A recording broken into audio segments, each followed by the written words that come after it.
एक घटनाक्रम हमारे साथ भी, हम लोगों के साथ भी घटा, बड़ा विशेष घटनाक्रम था।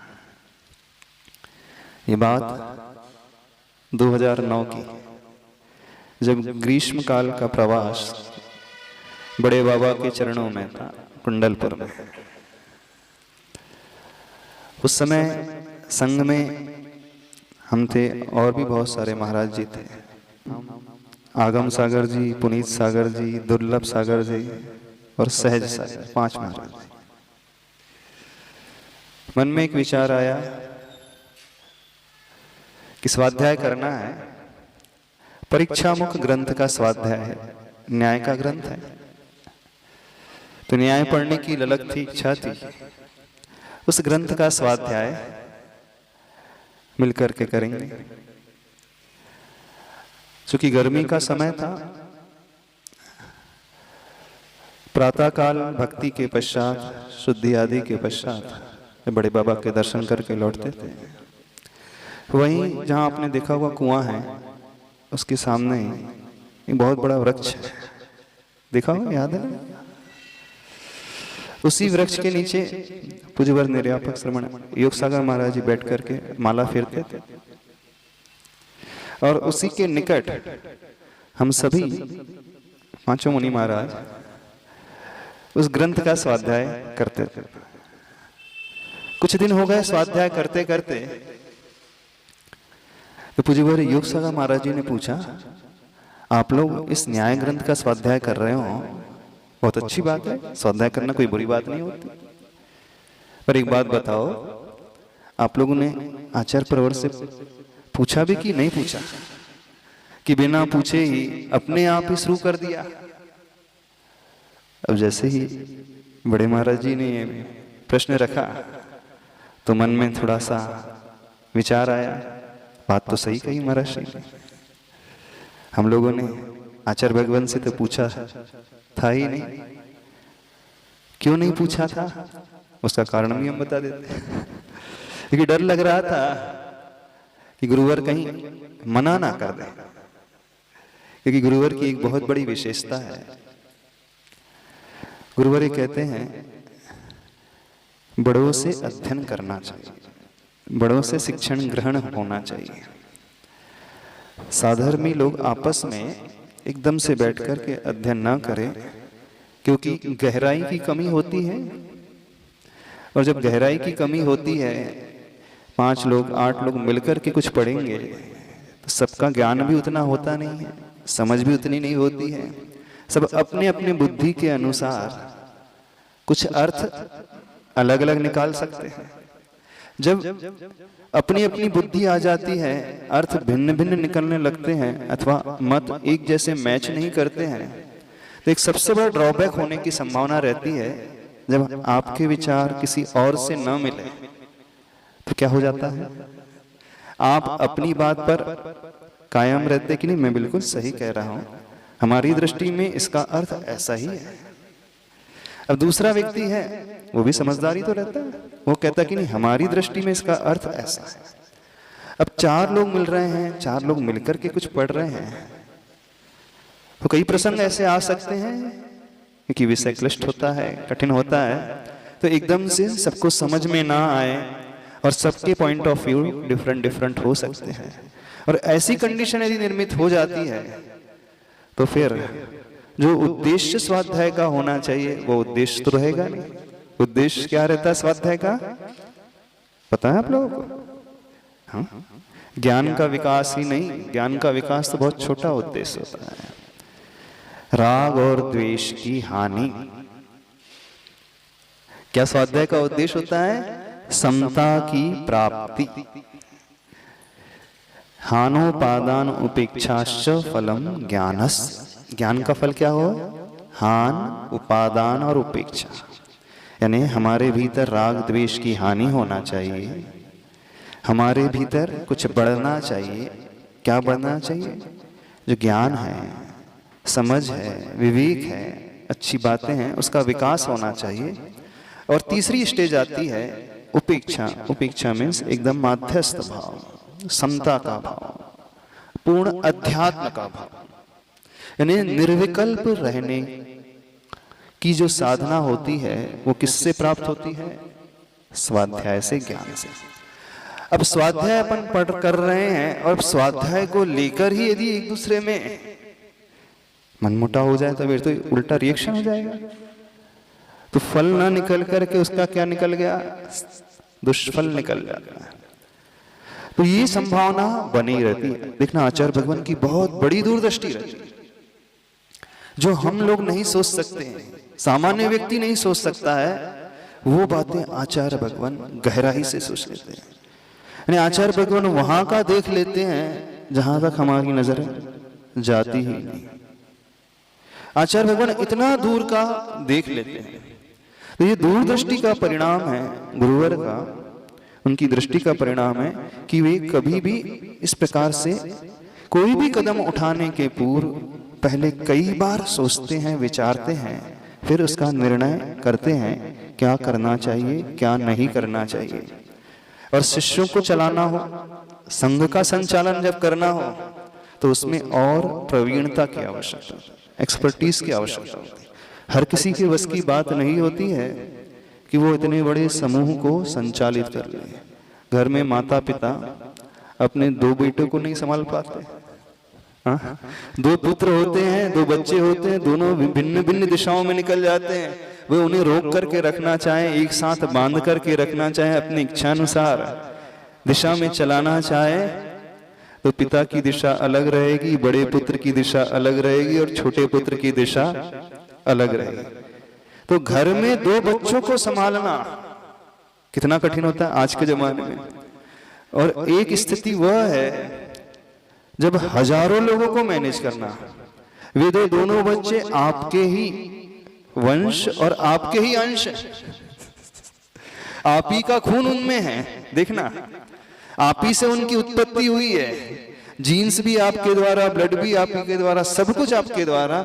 आप उन्हें कंट्रोल नहीं कर पाते हैं और किसी संघ को चलाना, इतने सारे लोगों को चलाना जो भिन्न भिन्न दिशाओं से, भिन्न भिन्न प्रांतों से, भिन्न भिन्न भाषा को बोलने वाले, भिन्न भिन्न परिस्थितियों से भिन्न भिन्न ज्ञान को रखने वाले, भिन्न भिन्न अमीरी गरीबी को रखने वाले, सभी प्रकार के लोग आते हैं।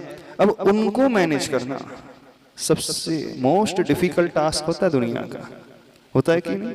इससे बड़ा कार्य, इससे बड़ा कार्य दुनिया में हो ही नहीं सकता, क्योंकि सबको सेटिस्फाइड करना और सही रास्ते पर लगाते हुए आगे बढ़ाना। तो जिसके भीतर ये क्षमता होती है वही गुरु कहलाता है। जिसकी सोच इतनी गहरी होती है, जिसका दृष्टिकोण इस प्रकार का होता है, वही व्यक्तित्व जो है बहुत ऊंचाई तक पहुंच पाता है। तो आचार्य भगवान की दृष्टि इस मामले में बहुत ज्यादा है। तो इस कारण आचार्य भगवान कहते हैं स्वाध्याय करना बहुत अच्छी बात है, उसमें कोई बुराई नहीं है, लेकिन ये देखना कहीं मनमुटाव तो ना हो जाए। इस कारण आचार्य भगवान जनरली परमिशन नहीं देते। पढ़ना है तो अपने बड़ों से पढ़ो, जो उस कैपेबिलिटी को रखता है, जो वो निर्देश देगा, जो वो संकेत देगा, उसमें हमारे मन में कोई क्वेश्चन रेज ही नहीं होगा, प्रश्न नहीं उठेगा, हम उसे सहजता से स्वीकार कर लेंगे। एक सबसे बड़ा डर यही था, मन की बात बता रहे हैं। इसी कारण हम सभी मुनि महाराजों ने चला करके आचार्य भगवान से पूछा नहीं कि हमें स्वाध्याय करना है। जब पूज्यवर योग सागर महाराज जी ने हम लोगों से कहा तो हम लोगों ने कहा नहीं, हम लोगों ने तो आचार्य भगवान से परमिशन ली ही नहीं, हम लोग ऐसे ही स्वाध्याय करने बैठ गए। तो महाराज जी ने बहुत अच्छे से आत्मीयता से हम लोगों को समझाया, देखो ऐसा नहीं, जाओ गुरुवर से पहले पूछो, फिर जैसे गुरुवर कहे उसके अनुसार करना, बहुत अच्छे से पढ़ना, और आशीर्वाद और मिल जाएगा तो और अच्छे से ज्ञान प्राप्त हो जाएगा।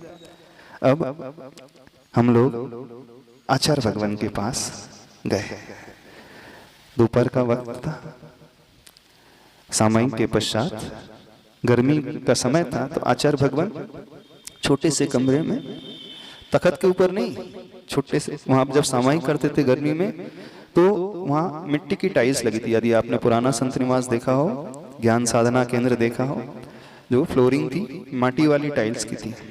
तो गर्मी के समय में आचार्य भगवान पाटी पर न बैठ करके टाइल्स पर भी बैठ के नहीं, जमीन पर बैठ करके सामायिक कर लेते थे, क्योंकि पसीना बहुत आता था। तो आचार्य भगवान कई बार ऐसा करते थे। लेकिन उस दिन ऊपर बैठे हुए थे, हम लोग पहुंचे, थोड़ा मन में विकल्प तो था ही। आचार्य भगवान से निवेदन किया कि आचार्य भगवान, हम लोग परीक्षा मोक्ष ग्रंथ का स्वाध्याय कर रहे हैं।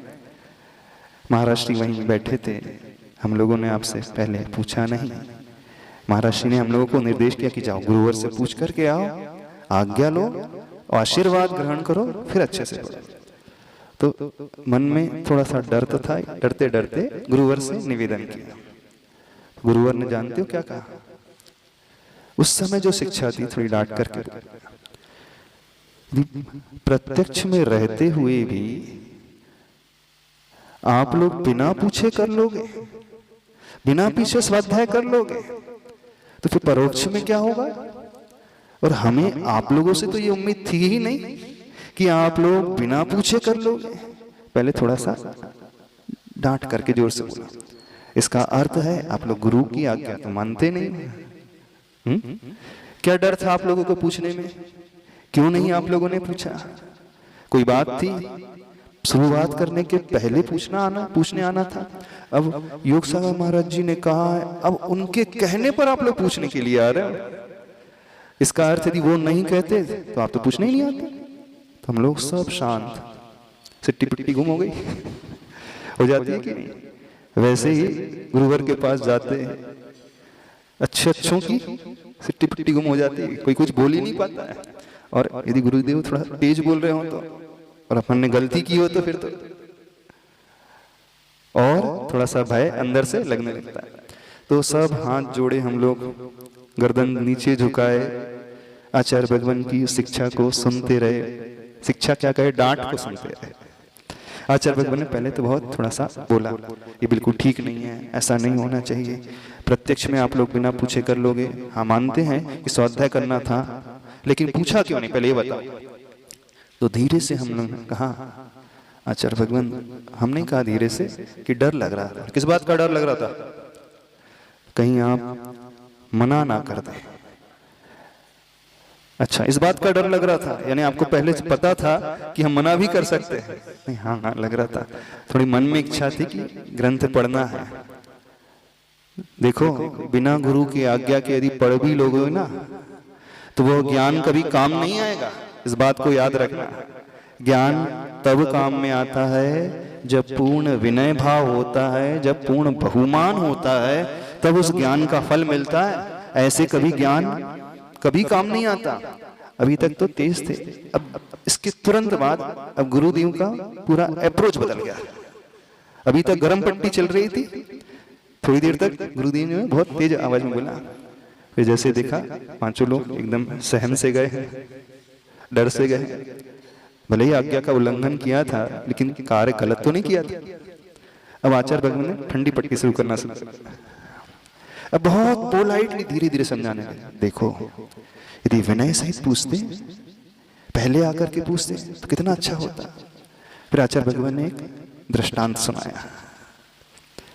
जब आचार्य धरसेन स्वामी जी के पास पुष्पदंत और भूतबली मुनि महाराज गए थे, तो जिस दिन वे आने वाले थे, पूर्व काल में ब्रह्म मुहूर्त में आचार्य धरसेन स्वामी जी को क्या स्वप्न दिखाई दिया था कि दो श्वेत बैल आ रहे हैं, और दो श्वेत बैल आकर के उन्होंने 3 परिक्रमा दी धरसेन स्वामी जी की, और 3 परिक्रमा देने के पश्चात बहुत विनम्र भाव से वे गवासन में बैठ गए और उनकी ओर टकटकी लगा करके देख रहे।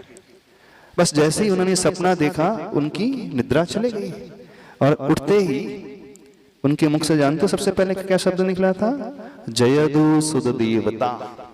बहुत बड़े आचार्य थे, निमित्त ज्ञानी थे, और ब्रह्म मुहूर्त में इस प्रकार का स्वप्न दिख जाए, इसका अर्थ है कि ये बहुत मांगलिक स्वप्न है। जो उनकी भावना थी श्रुत को सुरक्षित रखने की, जिस भावना से उन्होंने एक संकेत संदेश भेजा था महिमा नगरी में कि यह जिनवाणी, यह आगम सिद्धांत का ज्ञान कैसे सुरक्षित रहेगा, तो 2 मुनियों की उन्होंने डिमांड की थी। और उन 2 बैलों को स्वप्न में देख करके निमित्त ज्ञान से जान लिया था कि वे मुनि महाराज आज ही आ जाएंगे, और वे बड़े विनीत हैं। जिस प्रकार का स्वप्न दिखा था कि बैल बहुत विनम्र भाव से परिक्रमा लगा करके बैठ गए, तो उन्होंने जान लिया कि जो मुनि आने वाले हैं दो, बहुत विनयशील, बहुत अच्छे, बहुत गहराई को लिए हुए। और जब स्वप्न पूर्ण हो गया, सवेरे उठे तो थोड़ी देर के पश्चात क्या देखते हैं कि सामने से दो युवा मुनि आए और उन्होंने परिक्रमा की। 3 भक्ति पूर्वक आचार्य प्रवर धरसेन स्वामी जी को सिद्ध भक्ति, श्रुत भक्ति, आचार भक्ति पूर्वक वंदना की, नमस्कार किया और गवासन में बैठ गए और निवेदन करने लगे कि हम लोग वहां से आए हैं। अब देखना, उन्होंने स्वप्न तो ज्ञात कर लिया था कि वे आने वाले हैं और वो समझ भी गए कि वो ही मुनि महाराज है। फिर भी इसके पश्चात भी उन धरसेन स्वामी जी ने उन मुनियों की परीक्षा ली। कौन सी परीक्षा ली थी? दोनों को एक एक मंत्र दिया था सिद्ध करने के लिए। एक में एक अक्षर अधिक था, एक में एक अक्षर कम था। एक को अधिक दांत वाली देवी सिद्ध हो गई, जिसमें अक्षर कम था, कानी देवी सिद्ध हो गई। उन्होंने अपने ज्ञान से जान लिया मंत्र में जरूर कोई कमी है, मंत्र को सुधारा, फिर सुधार करके पुनः सिद्धि की। फिर सही रूप वाली वो देवियां प्रकट हुई और जाकर के निवेदन किया गुरुवर से कि पूरी घटनाक्रम कि ऐसा ऐसा हुआ। अब आचार्य भगवान ने हम लोगों को बताया, एक बात बताओ, क्यों आचार्य धरसेन स्वामी जी ने उन मुनियों की परीक्षा ली, जबकि उन्हें ज्ञान हो गया था कि ये वो ही मुनिराज हैं जिन्हें हमने बुलाया है। स्वप्न में भी पता चल गया था ये वो ही आ रहे हैं, फिर भी परीक्षा क्यों ली? बोले परीक्षा इसलिए ली अपनी आत्म संतुष्टि के लिए।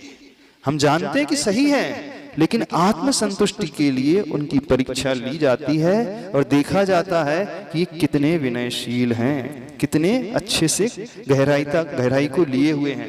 यानी जब सब कुछ सत्य था, पता था, फिर भी उन्होंने परीक्षा ली। तो ये उन मुनियों की, पुष्पदंत और भूतबली मुनियों का समर्पण देखो, उनका विनय भाव देखो। वह विनय भाव के द्वारा उन्होंने उस सिद्धांत के ज्ञान को अर्जित किया था जो सठखंडागम के नाम से जाना जाता। तो आचार्य भगवान ने पूरा घटनाक्रम बहुत विस्तार से, लगभग पौन घंटे तक, छोटी सी बात थी, सिर्फ हम पूछने के लिए गए थे, पौन घंटे तक आचार्य भगवान ठंडी पट्टी करते रहे। 5 मिनट तो उन्होंने थोड़े से कठोर शब्द में, फिर जब देखा कि स्थिति थोड़ी ऐसी हो रही, इतने विनम्र भाव से, इतने पोलाइटली, इतने अच्छे से समझाया। एक माँ भी अपने बेटे को क्या समझाती।